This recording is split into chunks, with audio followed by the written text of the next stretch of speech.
नमस्कार, कैसे हैं आप सभी? एक बार फिर से आप सभी का स्वागत करते हैं आपके अपने YouTube channel day night Inder पर। दोस्तों आज महामाई गंगा माई के परम पावन धाम से माता मनसा देवी की यात्रा पर निकले हैं और इस दिव्य यात्रा को और सुगम बनाया है वहाँ के वातावरण ने।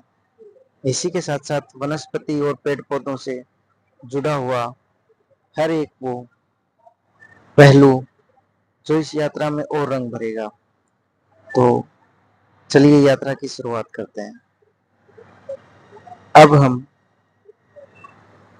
हर की पौड़ी से लगभग 100 मीटर की दूरी पर बाजार के मध्य से होते हुए मनसा देवी की यात्रा स्टार्ट करने जा रहे हैं। इस यात्रा में आप देखेंगे कि जहां पर ये पतली और संकरी गलियां दुकानों के मध्य से होते हुए आगे बढ़ रही है और इस यात्रा में आगे बढ़ते बढ़ते आपको एक चौराहे नुमा 4 रास्ते मिलेंगे जहां से आपको गंगा की तरफ से आने वाले रास्ते के ऊपर आपको सीधा चलते जाना है। जैसा आप वीडियो में देख पा रहे हैं वहां पर आपको ऐसा माहौल मिलेगा कि हाँ वास्तव में यही रास्ता जो है मनसा देवी को पहुंचेगा, क्योंकि इसमें प्रसाद की बहुत सारी स्टॉलें स्टार्टिंग से ही शुरू हो जाती हैं और भक्तों को बार बार पूछते हैं, यानी श्रद्धा आप देख पा रहे हैं कि भरपूर माता के प्रति अगाध श्रद्धा है भक्तों में। और इसी कड़ी में आपने देखा कि एक व्यक्ति माता को लेटते हुए जो है माता के दरबार तक पहुंचेगा। लगभग ये चढ़ाई आसान नहीं है और अगर बात करें कि अपने शरीर से लेटते हुए जाना तो ये और भी ज्यादा कठिन हो जाती है। लेकिन जब दिव्य शक्ति आपके अंदर संचरण करती है तो वो दुख दर्द सब हर लेती है।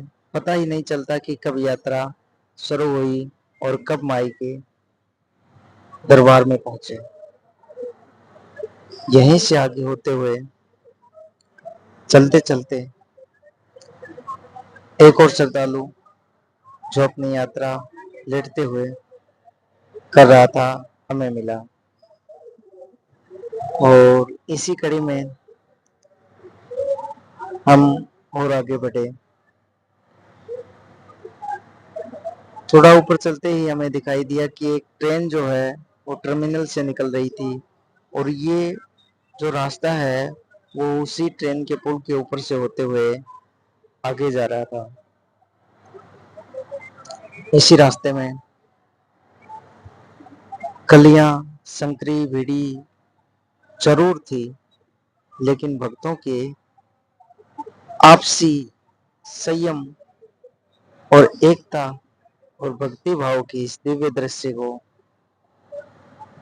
मानो कि कोई नियम उनके अंदर पहले से ही उनको शिक्षा दी गई हो। इस प्रकार से हर लेडीज हर माता बहन का सम्मान करते हुए एक रो की साइड में ऊपर जाने वाले भक्तजन और एक साइड में नीचे की तरफ दर्शन करके लौट रहे श्रद्धालु अपने आप ही बगैर किसी प्रशासनिक सेवा के, बगैर किसी नियम के, बगैर किसी रूल के इन पतली गलियों में अपने आप को साधते हुए, अपने आप को सेफ करते हुए और इस यात्रा को गति देने के लिए बहुत ही अच्छे और नियमित ढंग से अपनी यात्रा पर चल रहे थे। उसी उसी श्रृंखला में हम आगे बढ़े तो बढ़ते बढ़ते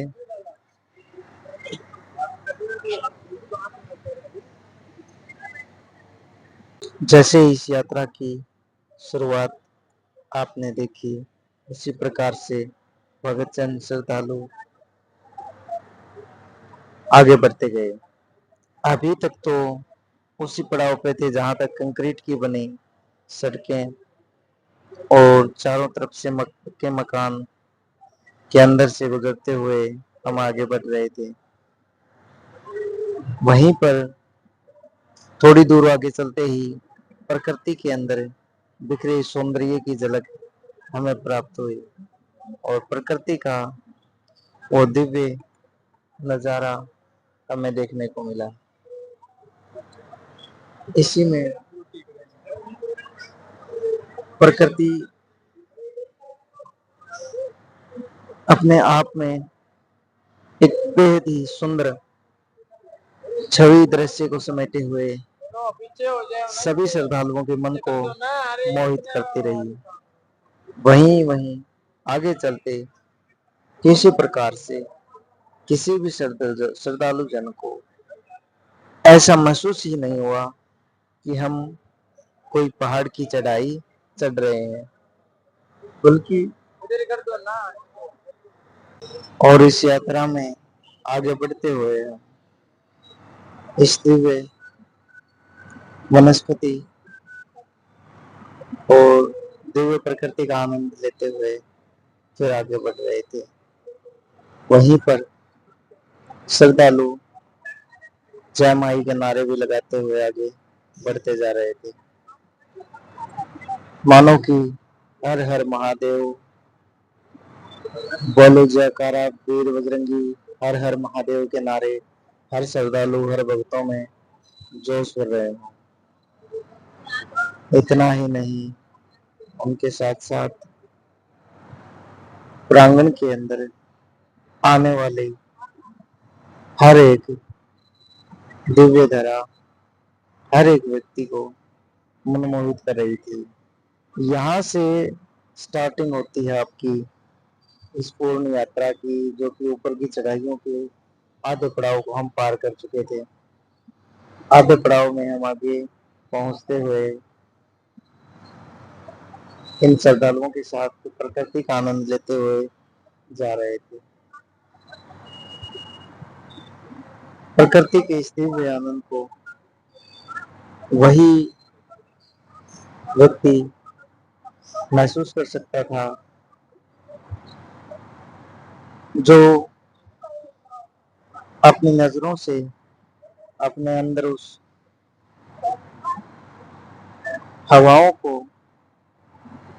और उस फैले हुए प्राकृतिक प्रकाश को महसूस कर रहा था। इतना ही नहीं, यहाँ से एक साधु भी उस प्रकृति के बीच में अपने कुछ ताल छेड़ रहा है और वो ताल ऐसे थे कि मानो वर्षों पुराने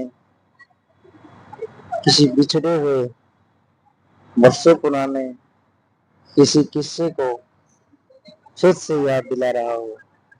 हम इस कड़ी में आगे बढ़े और फिर पहाड़ों के बीच से हमें महामाई का दिव्य दरबार देखने को मिला। मंदिर की गुंबद हम देख पा रहे थे, साथ ही पूरे हरिद्वार के हर हर की पौड़ी से सटे हुए इलाका, जितने भी लोग वहाँ की बस्तियां यानी महामाई के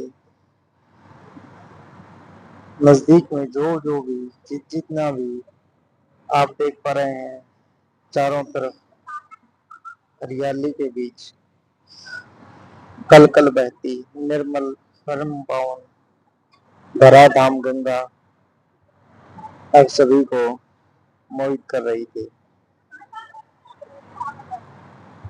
उसी के साथ आगे इसी मंदिर के सामने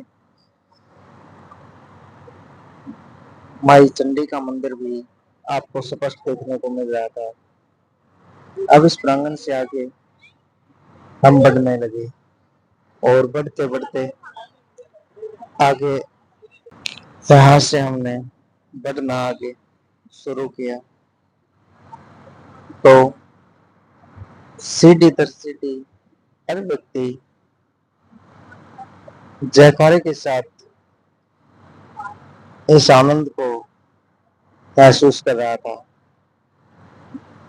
जैसे कि इन्होंने हमें अपने अंदर समाहित किया हो।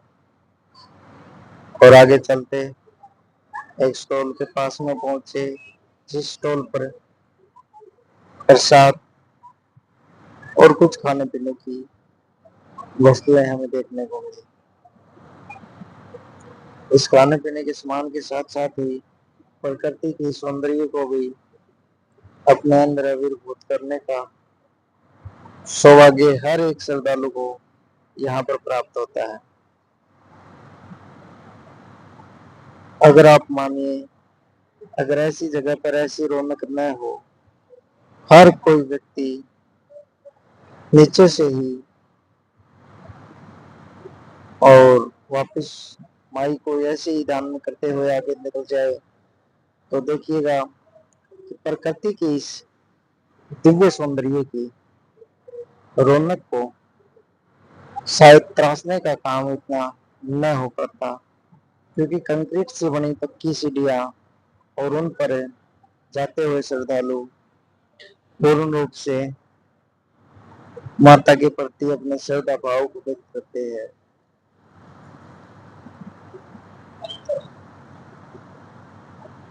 आगे स्टॉल में हम देख पा रहे हैं कि पानी की कुछ बोतलें, प्रसाद और खाद्य सामग्री यहाँ पर आपको देखने को मिल जाएगी। स्टॉल हर जगह आपको 10-15 मीटर पर, आपको 10-15, 20-30, 50 मीटर पर आपको हर प्रकार की स्टॉल देखने को मिलेगी। चलते चलते आगे बढ़े और इसी कड़ी में बढ़ने के साथ आप देख पा रहे हैं कि यहाँ पर सफेद चंदन, शिलाजीत, हींग, ऐसी कुछ जड़ी बूटियां जो कि शायद जंगलों में ही प्राप्त होती हैं, वो आपको यहाँ की दुकानों पर देखने को मिलेगी। आगे की बात करें तो प्रसाद की टोकरियों में प्रसाद, टोकरी वाली प्रसाद जो है अलग अलग प्रकार से आपको यहाँ पर देखने को मिल जाएगी। फूल, गुलाब जैसे अलग अलग प्रकार के फूल हैं, उनके अंदर प्रसाद है, खील है और नारियल है, चुनरी है, और भी अदर जो श्रृंगार माई का होता है, वो पूर्ण उसकी किट एक आपको यहाँ पर प्रोवाइड करवाई जाती है, जिसकी कीमत लगभग 50 रुपए से लेकर 100 रुपए तक होती है। और इसके अंदर आपको पूर्ण अर्जी का सामान मिल जाता है। आगे बढ़ते हुए हम बात करें तो जिस मोड़ पर अब हम पहुंचे हैं, इससे बस बहुत कम दूरी पर ही माता का मंदिर है। और पहुंचते पहुंचते लगभग हम बस केवल मात्र 200 मीटर की दूरी पर